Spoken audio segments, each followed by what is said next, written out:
my friends, with you it's Andrea Purvu, and today I welcome you guys back to a new episode of the Prima podcast. For today's episode, I'm going to shoot another after-match review, and for today I'm going to talk about yesterday's semi-finals, Spain versus France. And honestly, yesterday's outcome was definitely the right one and the fair one.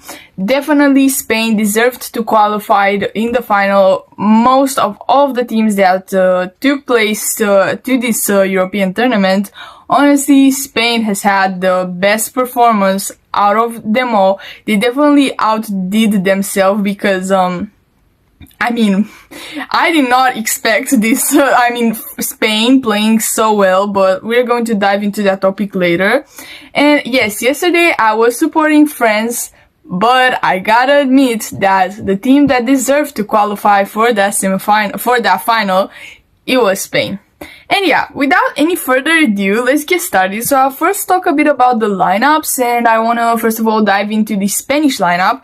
So basically, in case you guys do not know, Carvajal has been suspended due to the fact that in the last match he received 2 yellow cards, which that resulted his red card, and he got suspended. And instead of him, he has been replaced with Navas, and honestly I think that was the right decision, though Navas definitely did not have the greatest performance in yesterday's match. But yeah, anyways, we're going to dive into that topic a bit later. Then I've seen a change that I honestly did not expect. So basically I've seen Nacho instead of Normand, and honestly I was happy to see Nacho there because actually I'm not the biggest Nacho fan. But now when I've realized that he's retiring from Real Madrid and all that stuff, I kind of started missing him, even though before I was waiting for the moment when he will retire. I mean, not retire, but from when he will leave the club. But right now, when I finally realized that he actually left the club, I kind of missing him. So yeah, I was happy to see him as a starter in this match, though I do not really understand why, because Normand did not have I haven't seen him having bad performances and stuff like that. So yeah, I do not really know what actually happened to Normand and why he was replaced with Nacho. But yeah, that was an interesting decision to see there. Then what I've seen was the fact that Olmo replaced Pedri, and that was basically because Pedri, in case you guys do not know, the latest match, he got injured. Basically, Kroos accidentally injured him, and yeah, he got injured and he was not able to play in this match either, so he has been replaced by Olmo. And yeah, now let's talk a bit about the French lineups. So I've seen a new formation in this match. They played with the formation 4-3-3. And I've seen the same defense, same defenders, same goalkeeper, though I've seen Rabiot instead of Camavinga as a left central midfielder, sorry. And then left center midfielder, yeah, you guys got what I mean. Then I've seen Mbappe, Moani and Dembele on the attacking, and that was quite interesting, and I've honestly really liked that. I mean, I think that this formation should have been since the beginning somehow, because I think that these 3 attackers are really amazing and they collaborate so well with each other. I mean, especially Mbappe and Dembele, who are actually best friends and stuff like that. So yeah, and Moani and Mbappe, I've seen them collaborating really well. So yeah, I think that these 3 attackers should have been there from the start. And honestly, it was so weird because it was so weird to actually not see Griezmann and nor Giroud in this lineups, and actually the whole European tournament, to see them as substitutes is so weird, especially to see Giroud as a substitute, him that he's an absolute French legend. I mean, yeah, crazy decisions that were took to this European tournaments, but honestly I think that they were fair because Giroud is definitely not playing in his best up to his standards, and Griezmann as well. I mean, he's not playing up to his standards, and as well, I mean, all these young things are coming for their places, and yeah, they got all this time little by little for them to fade or to drift away from the national team. But yeah. Yeah, now let's dive into yesterday's match. So, from the first few minutes, I've seen Cucurella facing a lot of backlash. Basically, in case you guys do not know, in the latest match, he basically did a handball, and the referee did not award any penalty, any yellow card, nothing. And he has done a handball in the penalty area. So yeah, basically I started seeing him from the very first 5 minutes, seeing him face a lot of backlash. Since even before the match, from the moment when the players were actually listed, when that guy that speaks to the microphone actually said his name, everybody started whistling. And yeah, I mean, he faced, as I said, lots of backlash, and literally he was not even able to play. He was not able to dribble from the moment that he was getting the ball. Everybody started whistling for him. And yeah, I mean, I was feeling a bit, I was pitying him a bit, honestly, because I mean, it's not the greatest feeling for you as such a big player to actually not be able to play because of supporters, but at the same time, I think that you should have the inner strength at the level that you play. I mean, he is a regular starter at Chelsea. I mean, at the level that you play, I think that you should definitely have built the inner strength to not really care about what the supporters are going to say and what basically reactions you are going to receive from the supporters, and do your job no matter what. But yeah. And in minute 9, Moani has basically from the first French occasion he scored, and he scored from Mbappe's decisive pass, which honestly, that one was a textbook decisive pass. I mean, it was literally perfect. It was perfect. He literally placed the ball on Moani's head, and all that he had to do was to score. He did not have any other option. The decisive pass, honestly, that was the one that made the goal. And I have a few remarks there, because a lot of people were thinking whose fault was that, or why did they manage to score the goal, who was in charge for that. And basically, some people were saying that it was Laporte's fault, some people were saying that it was Navas' fault, and honestly, I agree with Navas. I mean, with the people that are saying that it was Navas' fault, because basically, let me read you what I've noted what I noted down.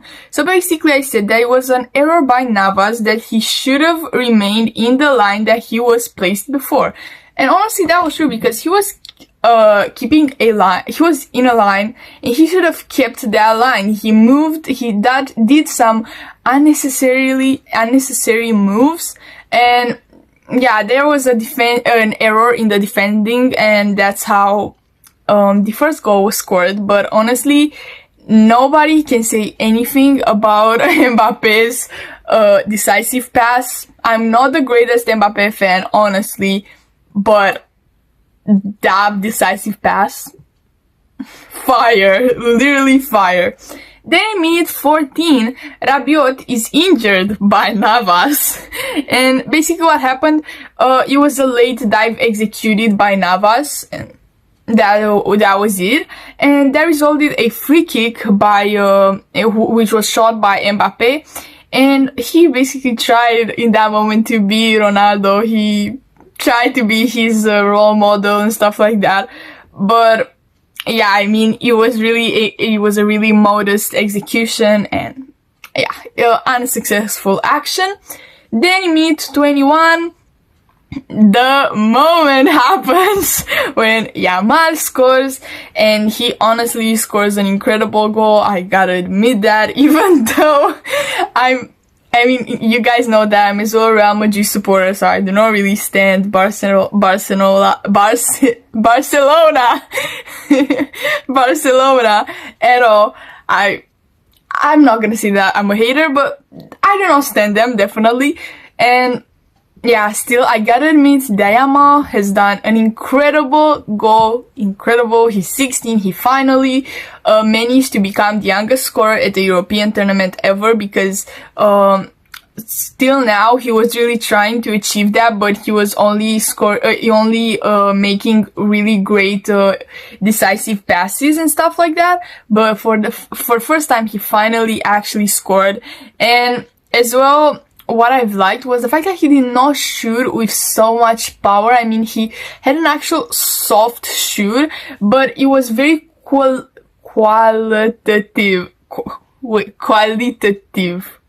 I'm not sure if I'm pronouncing it correct, but you guys know. Now, oh my god, you guys know what I meant, okay? That it was with quality, okay? So it was a quality shoot. That's what I mean. It was soft and qualitative. You guys got what I meant. Anyways. And yeah, I was quite happy to see him. I mean, even though I was supporting France in that moment, I screamed. I mean, I was like, "Go, Yamal!" I mean, yeah, I was so happy and stuff like that for him, because he's a really great player. In my opinion, the only good player from Barcelona. I mean, as well Lewandowski, but Lewandowski is ready to retire and stuff like that, so he does not count. But yeah, in my opinion, the only good player from that team, honestly. And yeah, I was happy for him. Then, 4 minutes away from this, Dani Olmo tries to score, but the ball is deviated by Koundé, and that's how the second goal is scored. Basically, it is an own goal, and a lot of people would say that anyways, that was Dani Olmo's goal, because anyways, if Koundé was not there, the ball would have still went into the net. I disagree. I honestly think that the ball would have not go into the ball post. It would have been a shoot on target, in my opinion. But yeah, Koundé has done a major defensive error, and yeah, that resulted the goal. And I've seen Carvajal crying after the second goal was scored, and I was like, whoa, things are crazy in here, honestly. And then in minute 38, Cucurella commits a raw fall, and he tries to basically so hard to chip Dembele, and it was really obvious that was intentional. I mean, he was trying so hard to do it, and he did it. And basically he did not receive a yellow card, but in my opinion, that was a clear yellow card. And I have no idea how this guy manages to, like, not do so many things without without facing the consequences. I literally do not get it how. I mean, he did a handball in the penalty area. Nothing happened. Now he's committing a foul that deserves to be, he deserves to be awarded with a yellow card in that moment. Nothing happened. I have no idea how referees are so blind at him when it comes to him. I mean, I definitely know that, don't get me wrong, I'm not insinuating right now that he has some advantages coming from the referees. No, I'm simply saying that he's so lucky, and somehow he manages to do and commit so many wrong actions and unfair play actions, and he still gets away with those. But anyways, and basically this is it for the first half. Now let's wrap it up. So I wanted to talk about N'Golo Kante, who in the first half really played amazing. I mean, in my opinion, he definitely has been the best player, the best French player at this European tournament so far. And honestly, I mean, I've heard the commentators saying one thing, that this guy was like 10 players and a half, and I kind of agree with that. I mean, he has done so much for the team.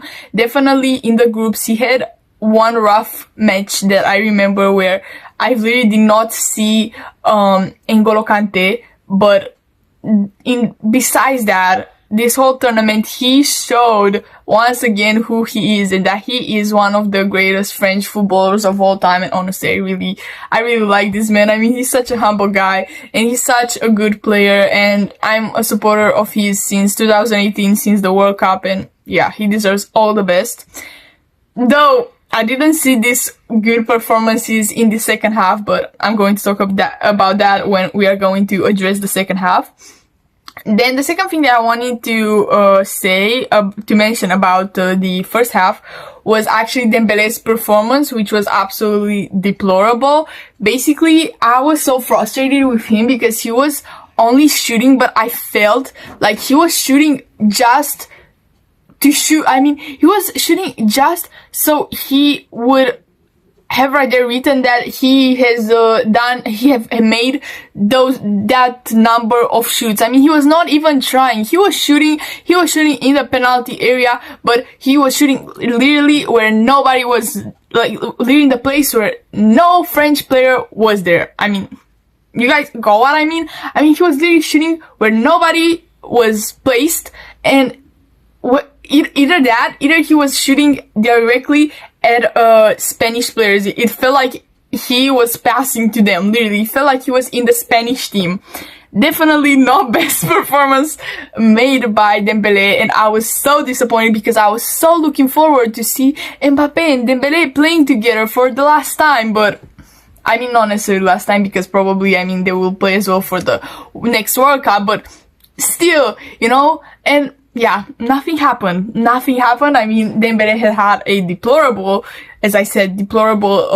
performance. And as I said, he was shooting those corner kicks, or simply was trying to shoot in the penalty area, but he was shooting in the places where no players were placed, and in the places, and he was passing to Spanish players. That's how it was, and yeah, definitely, I was so frustrated with this man. Then, in minute 46, there is an amazing save. Basically, Nico Williams remains alone with the French goalkeeper, but Magnan, who is an amazing goalkeeper, honestly. Nobody can prove me wrong. He's one of the best goalkeepers in Europe, definitely. Basically, Magnan exits the penalty area and he dives at Nico Williams and he manages to gain the ball. And honestly, that was such a smart, but at the same time, very courageous thing to do in that moment, to actually like get out of the penalty area, to exceed the penalty area, to run that much and to dive at Nico Williams. I mean, he was very courageous with that and he was very smart, honestly. Then in minute 56, oh wait, I forgot to say one thing. So before the second half starting, basically there were some changes. I mean, no, wait, I got messed up. No, so before the first half started, I was saying that, in my opinion, in order for France to play better, there should be 3 changes made. And basically the changes that I was saying were this one. So, Camavinga to replace Rabiot, because honestly, in my opinion, Camavinga should have been from the start. I mean, he should have been a starter, because as well, it would have been really nice for him to be a starter as a central midfielder, as a midfielder that plays in the center line, you know, because basically that's his actual position. And for the longest time at the national team, he has been, and as well at Real Madrid, he has been playing as a defensive midfielder, and that's not really his actual position. And basically I was thinking that, okay, Camavinga should come in instead of Rabiot. He has the great performances at the national team so far, and he was in great form, so yeah. Then I was saying that Tchouaméni should definitely leave the field, and Griezmann should replace him, because Tchouaméni definitely did not have the greatest performance in this match. And then I was thinking that Olivier Giroud should join the field. I wouldn't, in that moment, I was not really sure who he should substitute, because basically, I was still hoping that Dembele is going to do something, but no. And yeah, basically these were the changes that I was saying that I wrote down in that moment during the halftime, that should be made in the beginning of the second half. And now let's get back to minute 56. So, Mbappe shoots on target, but his shoot is very soft and is as well in literally Simon's arms, so nothing happens. And then 1 minute away from this, an intruder joins the field actually and interrupts the game. Basically, was trying to to take a photo with Mbappe and stuff like that. But yeah, so the play was stopped for 1 minute, I think. And then in minute 62, 3 changes are made, and basically what happens? So Camavinga replaces Rabiot, as I said. Okay, then Kante leaves the field and is replaced by Griezmann. Did not expect this one. Did not expect this replacement, but I think that it was right because Kante definitely did not play as good as well as he did in the first half. So yeah, I agree with this change. Then then Barcola leaves Barcola replaces Moani, and I agree with this one as well because I think that Moani and Barcola have kind of the same level, though Moani is a bit better, but I think that I think that a strategy that Deschamps should have is basically to let Moani play for like around 60 minutes and then allow Barcola instead of him, because he comes with freshness basically, because Moani, who has the same level as Barcola, leaves the field as he is tired, and Barcola enters the field fresh and ready to play, you know. So yeah, I think that should actually be a strategy of Deschamps to basically during matches to let Moani play for like 60 minutes and then replace him with Barcola. Yeah, and basically these were the 3 changes that were made in that minute, and I think that they were right, honestly. Though I think that Tchouaméni should have left the field as well at some point, but yeah. Then in minute 76, there is a change in the Spanish lineup. So Merino leaves the field and Merino enters the field replacing Olmo, and Morata leaves the field and is replaced by Oyarzabal. Sorry. Yeah. And by the way, one thing about Morata, actually Morata is considering to leave the national team because basically he is not really happy and content with the way he's treated by supporters and stuff like that. So he is actually considering leaving the national team. And honestly, I agree with that because like if you are the captain, right? And you are the captain and you are not able to actually, you do not have the inner strength to not really care about what others would say and simply do your job. Yes, you definitely do not deserve to be in the national team. And he's an amazing player, but if you do not have that mentality and you do not have that inner strength, you are not confident enough in you to actually like ignore what others are saying and simply do your job, then okay, leave this team. You should not be in it. So yeah, I agree with that. And then in minute 79, the change that I really wanted to be done. Basically, Giroud enters the field as Dembele leaves it, and I think that was the right decision because, as I said, Dembele had a deplorable performance, but I was kind of hoping that he will finally, little by little, he will start playing better and better, and maybe he's actually going to create a successful action, but nothing happened.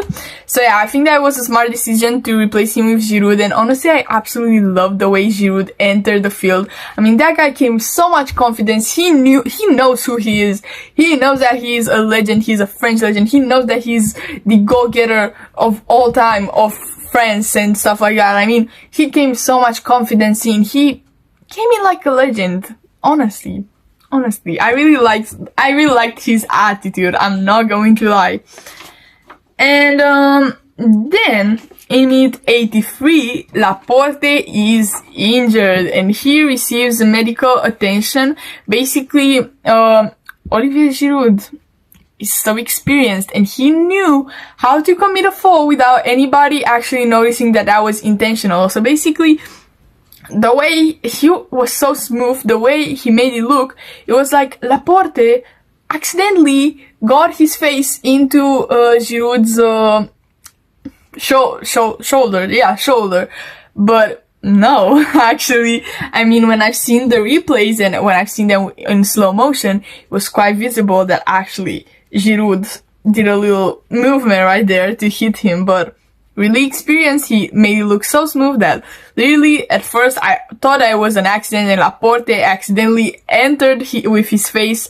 I mean, he hit his face by Olivier Giroud's shoulder, but actually no, and he received medical attention. Laporte, his nose started bleeding, but even though he was not able to continue, he was able to stand up and leave the field on his own feet. So basically, I hope that is nothing too serious. I mean, I hope that he is not going to experience what Mbappe has experienced. So yeah. And then last action from this match, basically minute 89, Camavinga receives a yellow card. He receives this yellow card after a very dangerous challenge that he has done on Cucurella. And I mean, basically in that, let me explain to you. There was a little scandal in that moment. I mean, the moment when Camavinga has done that, the whole Spain bench lit up. Everybody stood up and started screaming and stuff like that. But man, I mean, literally, it was not intentional. Camavinga literally has done a late dive, and that was it. It was an accident. But everybody got so lit up and everybody got so angry for no reason. I mean, y'all calm down. Honestly, I mean, when your players were like doing late dives and they were injuring our players, the French players, I mean, nobody was leading up that much. But yeah, I understand why he received the yellow card. Definitely, it was well deserved. But still, I mean, I was a bit upset on the way the Spanish bench acted in that moment. I mean, they were way too dramatic, in my opinion, honestly. And yeah, now let's wrap up this match. Let's start the commentary. So, basically, wait 1 second, let me look on my papers. So, first of all, I wanted to talk about Barcola's replacement. In my opinion, best replacement. I mean, and as I said, it should be this should be Deschamps' new strategy. I've talked about it. I'm not going to say it again, but I really like the way Barcola played in the second half. Definitely, it was, I mean, as I said, the best replacement, the best out of all the substitutes that entered the field. He had the greatest performance out of them all. Then I wanted to talk a bit about Mbappe because honestly, this guy has been facing so much backlash, though I do not really think that he deserves it. I mean, as I said, I'm not the greatest Mbappe fan. I mean, I used to be a really big Mbappe fan till this season. After this season, I mean, me and him do not really have the... You got what I mean, okay? You guys got what I mean, basically. And yeah, Mbappe, I mean, as I said, I'm not the biggest fan of his, but honestly, I understand why Mbappe had such a bad, European tournament, why he has played so bad in this European tournament. I mean, think about it. From the first match, this guy got his nose broken. That's definitely, like, from that moment, of course, he's going to play really lefty.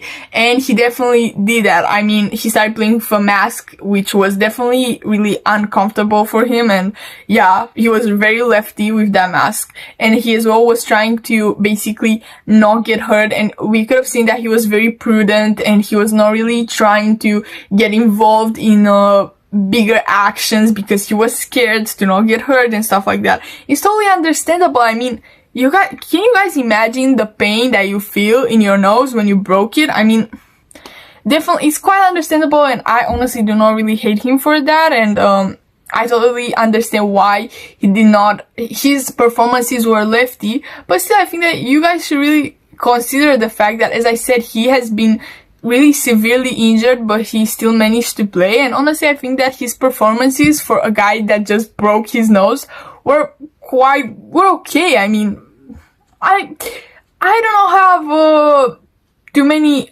mean things I do not have negative remarks on him, honestly, and on his performance. I mean, if I did have, honestly, I would have shouted them right now. But honestly, I think that he had a decent performance for a guy who got so badly injured. So yeah, please stop the backlash and please stop the hate on Mbappe, because he does not deserve that, in my opinion.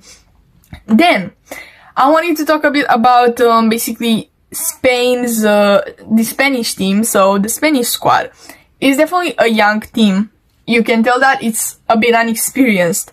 But what I liked was basically I have in this moment I feel the urge to give credit to the coach, because the coach was so smart with the way he helped them to connect with each other and stuff like that. I mean, think about how Southgate has the most expensive team out of them all. He has the biggest individual stars, and he was not able to manage them to make them connect with each other and actually be able to play together, you know. But this guy managed to get all these young players and inexperienced, and as well some older players that have lots of experience, like Carvajal and Nacho and stuff like that, basically. And yeah, I mean, he was able to make them all connect to each other and all of them getting along and actually play together. And I think that this was what made Spain so powerful. So yes, I really have to give so much credit to the coach. Really great performance from him, honestly.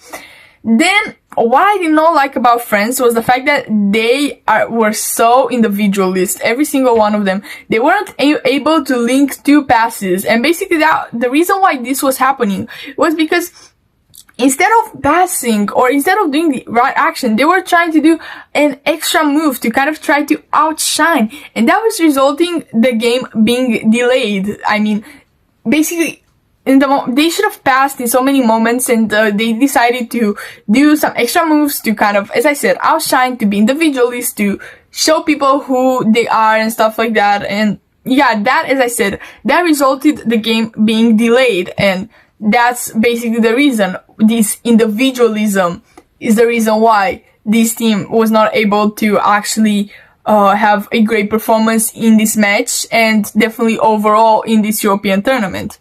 Though, I think that what brought France so far in this European tournament was their defense, because honestly, their defense it was one of the best defenses.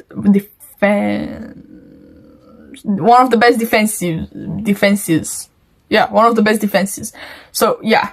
And then I wanted to talk as well about Alvaro Morata, which was basically, after the match, he was crushed by a member of security. Basically, that member of security was trying to block an intruder during the celebrations, and yeah, he slipped on Morata's knee. And basically, I mean, I really hope that he's going to be able to play in the final, because if he got injured in such a stupid way, I mean, that would be such a bummer. So yeah, I really hope that he will be able to play in the final.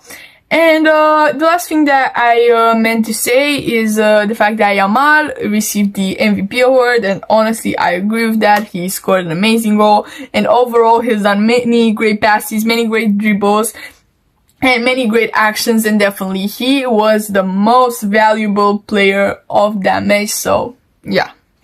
And honestly, this was it for today, you guys. I hope you guys liked this video. If you did, please give it a thumbs up. Share it to your friends if you think that any of this information might be useful to them.